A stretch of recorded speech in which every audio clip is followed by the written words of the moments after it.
Tensions are rising across the Caribbean after Venezuela accused Trinidad and Tobago of hostile actions for allowing a U.S. Navy destroyer to dock in its waters.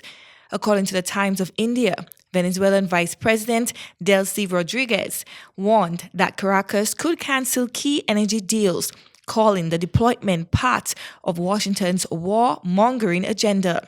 The arrival of the USS Gravely for jointly training exercises has angered the Maduro government and further strained regional relations. Trinidad insists the drills are routine. Meanwhile, U.S. President Donald Trump has intensified his criticism of Venezuelan leader Nicolas Maduro, accusing him of running criminal networks and placing a $50 million bounty on his capture.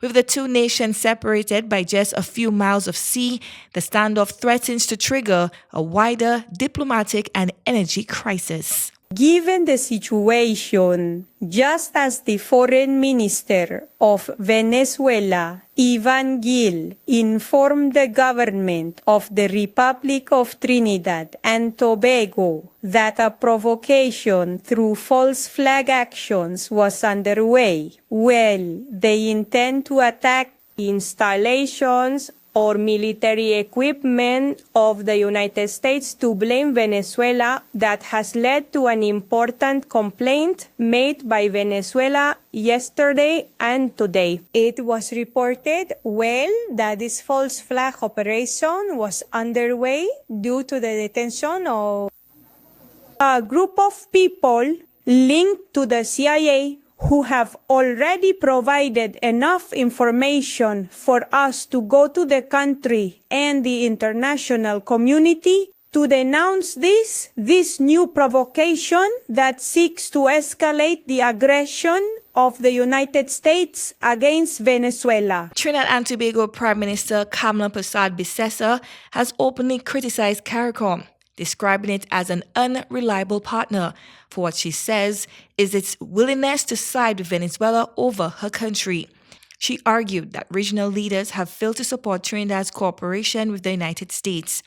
Defending the presence of the USS Gravely, Kamla insisted Trinidad is not being used as a military base amid growing friction between Washington and Caracas. According to Prime Minister Kamla, we are not being used as a base. We have had ships come here before, ships came now, and ships will come after, because we have a history of cooperation with the United States. You must remember, the United States is one of the largest nations, one of our largest trading partners, and we have long-standing cooperation between the two countries. So I say categorically, we have no plans for Trinidad and Tobago to be used as a base for any military interventions anywhere else. End quote. Kamla also expressed solidarity with the Venezuelan people, despite the growing political rift. Earlier this year, in a rare show of unity, 10 Caribbean leaders, including former Trinidad and Tobago Prime Minister Dr. Keith Rowley, released a joint declaration titled Our Caribbean Space, a zone of peace on land, sea, and airspace where the rule of law prevails. However, the presence of the U.S. Warship has stirred anxiety across the region. Barbados Prime Minister Mia Mottley, speaking at the Barbados Labour Party's 86th annual conference, warned against menacing military vessels in regional waters and called for immediate dialogue to prevent the situation from spiraling into open conflict. The violent actions that this buildup has led to needs to be the subject of dialogue. And I have said before, almost every war in the world in history has been ended by dialogue. So let us have dialogue to stop the war rather than to prevent the war from starting rather than to stop it when it has started. Adding to the tension, a government memorandum dated October 27, 2025, has surfaced online. The document, reportedly from Trinidad and Tobago's Ministry of Homeland Security, directs that all undocumented migrants in detention be held until deportation.